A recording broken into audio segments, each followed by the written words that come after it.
Digital immortality. In the first quarter of 2012, a scientist named Alexander Stuart Karamov discovered technological means to immortality. That is to say, Dr. Karamov fulfilled one of the longest running pursuits of the human race, the desire to defeat death. Though many of his notes remain in the possession of the Russian security forces, and many more of them were wiped from his hard drives or burned in the oil drums behind his lonely research station, enough remains to piece together a little of this man's life, and the thought process which led to what some consider the finest and most unknown scientific achievement of this generation, and what others claim to be the greatest abomination that the thinking world has inflicted upon man since the atom bomb. He called his magnum opus Project Velox.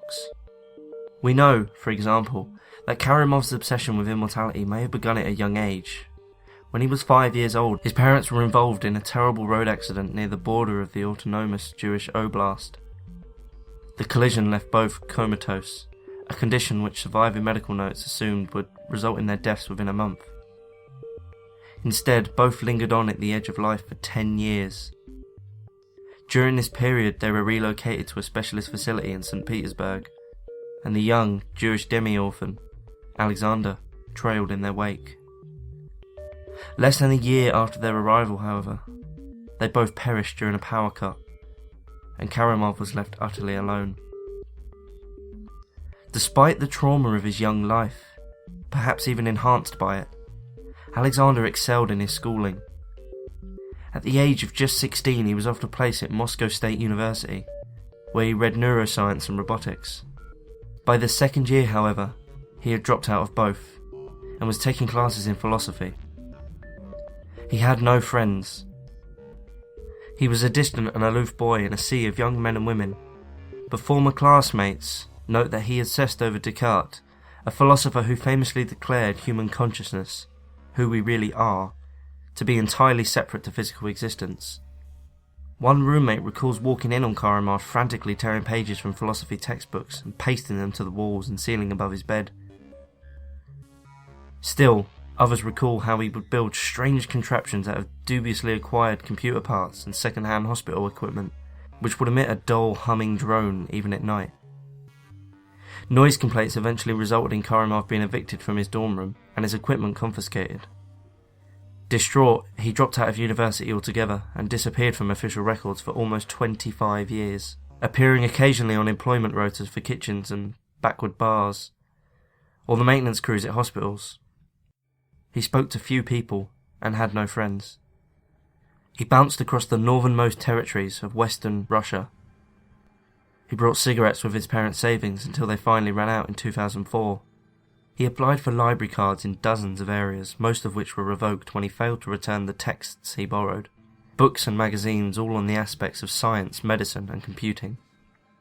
According to scholarly estimates, the information of the human brain can be measured in data storage terms, weighing in at around 2,500 terabytes in size, slightly more according to Karamov's estimate.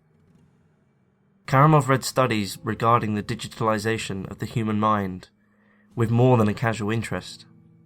He wrote numerous articles for the New Scientist, and 2 for Time magazine, between 2001 and 2009, postulating that not only was the transfer of a human consciousness from a body to an electronic brain within the bounds of contemporary science, but that it was possible to create an artificial afterlife where these consciousnesses could be together. Of course I'm paraphrasing here, but Karamov was adamant in his writings that what he referred to as the preservation of a human mind, post-mortem, was entirely feasible. And then, shortly before the end of 2011, a curious advertisement began to circulate the local papers of St. Petersburg and other northernly towns and cities. Roughly translated, it read, "Are you dying? Do you want to live forever? Volunteers wanted." This was Karamov's first attempt to reach out to the world since his Moscow University days. He signed the ad Dr. Karamov, despite never having graduated. Witness accounts hint at shady meetings in rented offices with a terribly thin, bearded man in a faded suit and scuffed shoes. He claimed to be working on a great experiment with funding from Moscow University. The university has denied any kind of financial involvement with its former student, but it's undeniable that Karamov somehow came into a great deal of money. The man who had resorted to stealing journals from libraries went on to purchase a ruined weather station in the Ural Mountains, which he renovated and outfitted with his medical equipment. He is thought to have considered more than 200 terminally ill individuals that expressed interest in his ad, but only approached the most vulnerable of the group, those desperately afraid of their imminent death, those without families, those who would not be missed. Karamov took 30 of them to his isolated laboratory, where he presided over their final days. They weren't exactly prisoners, for there were no guards, nor restraints, but the harsh winter outside and the worsening condition of the patients kept most confined to their beds. Had they been capable of wandering the halls of the facility, they may have been awed at what lay beneath their feet, a maze of subterranean passageways, crawl spaces and rooms, built in a nonsensical yet oddly specific spiral down into the earth, and furnished with concrete. All of it. Miles of tunnel, all lined with humming computer systems. A kind of data storage megavault, much of which the equipment was outdated by the time he began his work. But rather than replace the enormous banks of machines, Karamov simply set about retrofitting more modern equipment into the existing system. Even now, years after its discovery, specialists working day and night are only just beginning to unpick the functions and the purpose of this bizarre machine that slumbers beneath Karamov's lab. It is thought that Karamov laced patients' food with sedatives, keeping them agreeable and slowly numbing their bodies over the weeks, as he wired their withering frames into a dizzying array of machines.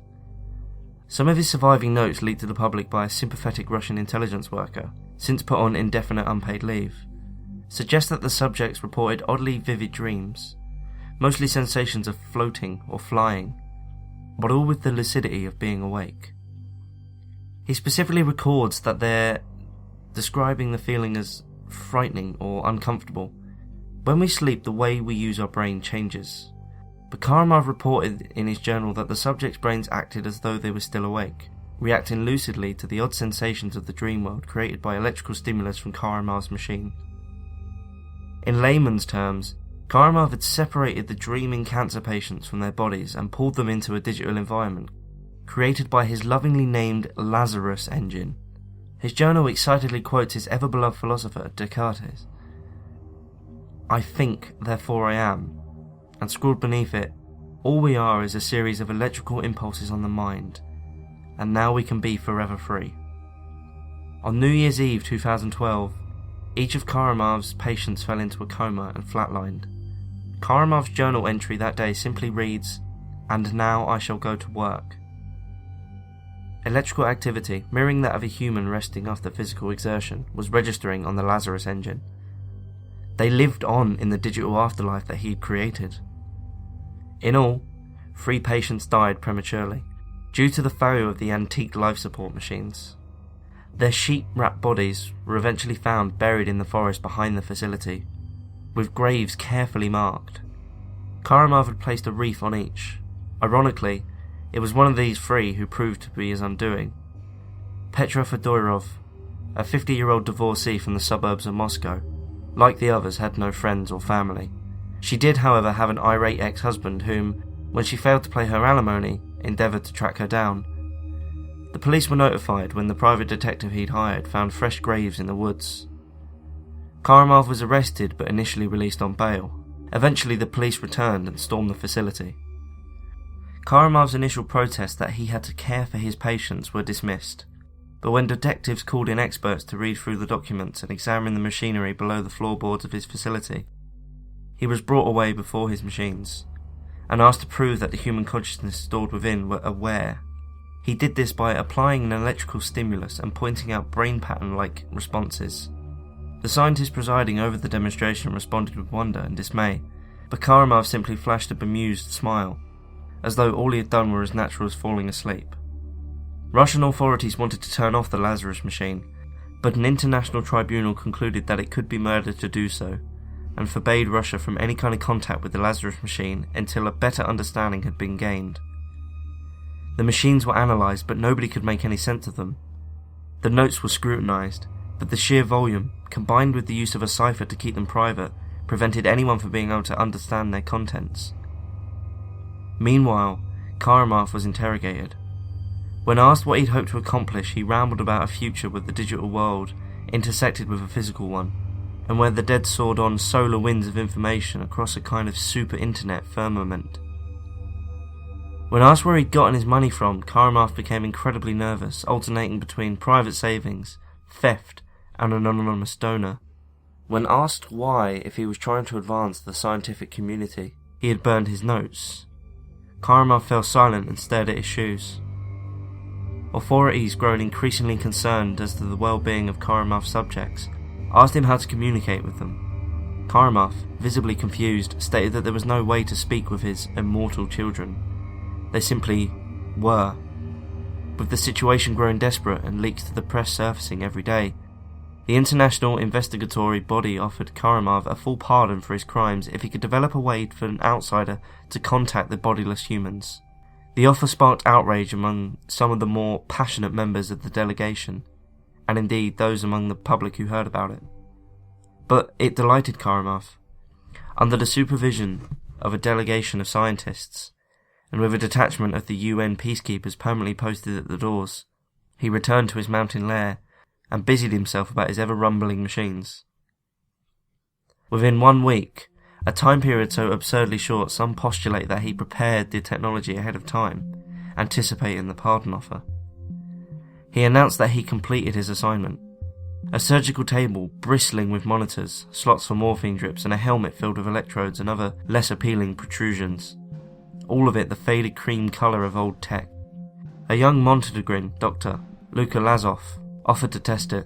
The assembled staff watched with mild concern as Karamov restrained the young volunteer and ran the IV into his body, and fitted the helmet to his head. He swiftly fell into a deep, all-consuming sleep.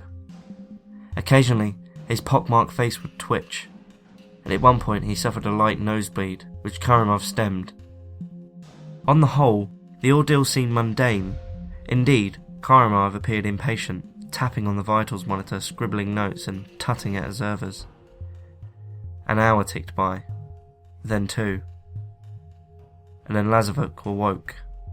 His pupils, which had been huge when he opened his eyes, took an unnaturally long time to narrow beneath the harsh, electric lights, and he opened and closed his jaw repeatedly. Tears welled in his eyes and a stream of saliva began to trickle from his mouth. "What happened?" asked someone. "Did you see the others?" Lazaruk's body was wrecked with sobs. As soon as his arms were freed, he curled into the fetal position and cried into his hands. "They're screaming," he said. "We were all blind, and we were all screaming. There was something in the dark. Oh God, the screaming!" The others pressed in, jabbering away with questions, but Lazaruk said no more. Would not or could not, none would decide. He just cried until he was taken away. Karamov's face was blank throughout Lazaruk's testimony. Afterward, he smoked outside and stared intently at the sky before returning to his sinister machines. Luka Lazaruk was put on an intensive counselling program. Despite his vivid and rather dramatic explanations, he claimed to have no memory of what he glimpsed inside the Lazarus engine. In the way that a person's nightmares fade from their mind once they re-enter the waking world. He made good progress, or rather, he appeared to. Police responding to noise complaints from neighbours at Lazaruk's Beran apartment building discovered his boyfriend dead from massive head trauma. Lazaruk was found in the building's basement, curled in the fetal position. A blow to the front of his head left him in a coma, a condition in which he remains to this day. The investigation is ongoing. In the immediate aftermath of the Luka incident, Karamov became increasingly isolated. When his work first began known to the world, public response had been surprisingly sympathetic. He was an eccentric old man with a burning desire to further mankind, and being punished by the most fashionably despised demon of society, bureaucracy. Interviews had been negotiated and papers commissioned from him.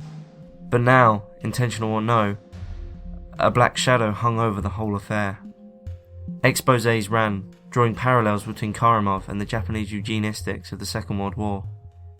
On January 9th, Russian police brutally dispersed a crowd of human rights protesters outside the gates of the compound.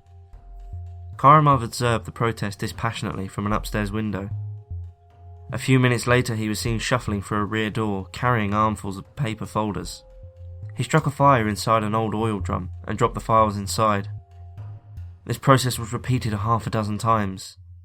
In an hour he had destroyed countless notes, including patient profiles, all of which he made no electronic duplicates. Moments later, UN observers noted that he received a phone call. The conversation lasted approximately 8 minutes and saw Karamov crying, pleading with the unknown crier in hushed tones. Eventually he emerged from his office, his eyes red, wearing a suit and no coat. He walked out through the main gates of the compound and into the forest. When he failed to return, a full-scale search was mounted, to no avail. He remains on numerous missing persons registers. As I type up this report, it is late 2014. My neighbours clear snow from their windowsills as though Moscow's old district is blinking its last lights of white dust from its eyelashes. The war in the Middle East is escalating, and the world's media has turned its attention to that. Karamov is forgotten. The UN squabble over what to do with the Lazarus engine, and on the rare occasion they agree on something, Putin shoots down the idea and claims the Lazarus engine as his own jurisdiction. Now and forevermore, 27 souls hang in digital purgatory. In that unknown darkness, they are screaming.